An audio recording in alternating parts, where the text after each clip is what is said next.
साथियों, आप सभी का मेरे चैनल में पुनः स्वागत है। साथियों, आज हम बात करेंगे कि अभिभावक समूह निर्माण प्रपत्र किस प्रकार से हम भरेंगे। आप चाहे तो इस प्रपत्र को इसका कॉपी भी निकाल सकते हैं। अगर आपके जेएसके में ये अवेलेबल करा दिया गया है तो इसमें भी आप प्रपत्र को भरकर संधारित करके अपने स्कूल में रख सकते हैं, क्योंकि कभी भी हमारे स्कूल में जब एफएलएन मेला होगा, जब क्योंकि ये कार्यक्रम अभी स्टार्ट ही हुआ है, तो आगे के सत्र में भी यह मतलब लागू किया जाएगा एफएलएन मेला। तो आप इस प्रपत्र को संभाल के अपने स्कूल में रखेंगे और हो सके तो इसे रजिस्टर में भी मेंटेन करके रख सकते हैं। तो आइए देखते हैं कि इस प्रपत्र का निर्माण किस प्रकार से करेंगे। तो देखिए, अभिभावक समूह निर्माण प्रपत्र 2023-24 का सबसे पहले देखते हैं हम। यहाँ पर देखिए, यहाँ पर लिखा हुआ है जिले का नाम।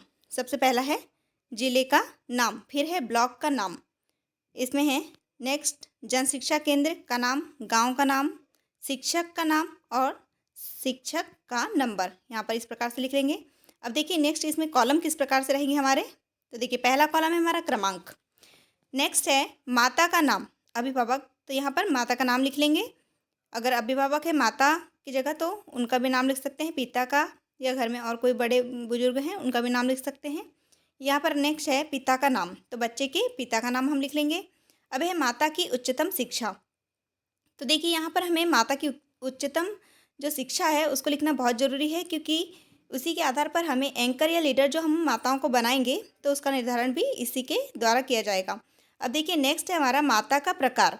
तो माता के प्रकार जो पांचवा हमारा कॉलम है उसमें है एंकर, लीडर या सदस्य। देखिए, जैसे हमने अभी बताया कि एंकर या लीडर जो माता का निर्माण हम करेंगे, तो वह जो उच्चतम जो शिक्षा वाली जो माता है उसे हम इसमें रखेंगे एंकर या लीडर के रूप में। और यहाँ पर बाकी एंकर और लीडर में हम उन माताओं का नाम लिखेंगे जिस जो हमने बनाया है। और उसके बाद है सदस्य, तो उस माता के सामने जो सिर्फ सदस्य है तो उसके सामने हम लिख देंगे। तो उसके सामने में हम एंकर या लीडर या सदस्य करके ऐसे इस टाइप से लिख देंगे।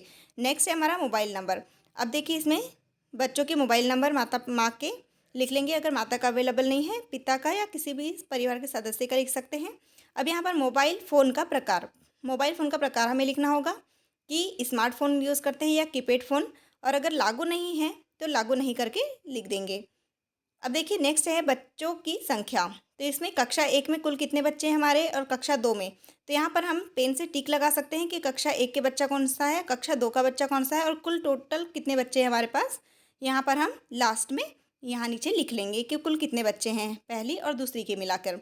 अब देखिए नेक्स्ट है समूह का नाम। तो यहाँ पर हम समूह का निर्धारण पहले कर लेंगे। जैसे कि हमें समूह बनाने हैं जो हमारी पहली और दूसरी की कक्षाओं की जो माताओं का समूह हमें बनाना है। तो इसमें हम जैसे हमारे पास 20 माताएं हैं तो हम 4 समूह का निर्धारण कर सकते हैं। एक समूह में न्यूनतम 5 सदस्य हमें लेने हैं, 5 माताओं को लेना है और अधिकतम हम 10 ले सकते हैं। तो इस प्रकार से हम समूह का निर्धारण करेंगे और समूह का नाम हम डिसाइड कर लेंगे कि किस प्रकार से रहेगा। तो यह हम नर्मदा समूह कर सकते हैं, गंगा, दुर्गा, इस प्रकार से हम समूह का निर्धारण उनका कर सकते हैं। फिर है मोहल्ले का नाम। तो अब हमारे गांव में जितने मोहल्ले हैं तो उसका नाम हम यहाँ पर लिख लेंगे। अब देखिए नेक्स्ट है हमारा नीचे में कॉलम दिए हुए हैं मोहल्ले की कुल संख्या। अब यहाँ पर मोहल्ले की कुल संख्या लिख लेंगे कि आपके ग्राम में कितने मोहल्ले आते हैं। इसके बाद है माता के समूह की कुल संख्या। तो माता के समूह कितने हमने बनाए हैं, हमारे द्वारा कितने निर्धारण कर गए हैं, उनकी संख्या आ जाएगी।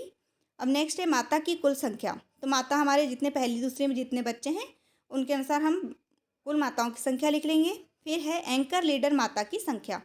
अब देखिए यहाँ पर है एंकर लीडर माता की संख्या। तो जितने हमने जो सबसे ज़्यादा उच्चतम शिक्षा प्राप्त की हुई जो माता हैं उनका नाम हम यहाँ पर लिख लेंगे। जैसे हमने 2 लिया है या 3 हमारी माताएं हैं तो उस प्रकार से हम उनकी संख्या लिख लेंगे। अब है स्मार्टफोन धारक माता की संख्या। तो जितनी माताएं हमारी स्मार्टफोन यूज़ करती है उनकी संख्या लिख लेंगे और कीपैड फ़ोन माता धारक की संख्या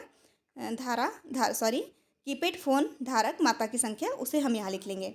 अब नेक्स्ट है बच्चों की कुल संख्या। तो देखिए यहाँ पर बच्चों की संख्या लिख लेंगे, कक्षा 1 में कितने बच्चे हैं, कक्षा 2 में कितने बच्चे हैं। तो इस प्रकार से आप इस प्रपत्र को मेंटेन करके अपने स्कूल में रख लेंगे या किसी भी रजिस्टर में आप संधारित करके रख लेंगे। जैसे कि हमने बताया कि जैसे एफएलएन मेरठ का जो कार्यक्रम है वह अभी आयोजित किया जा रहा है और आगे के सत्र में भी यह लागू रहेगा।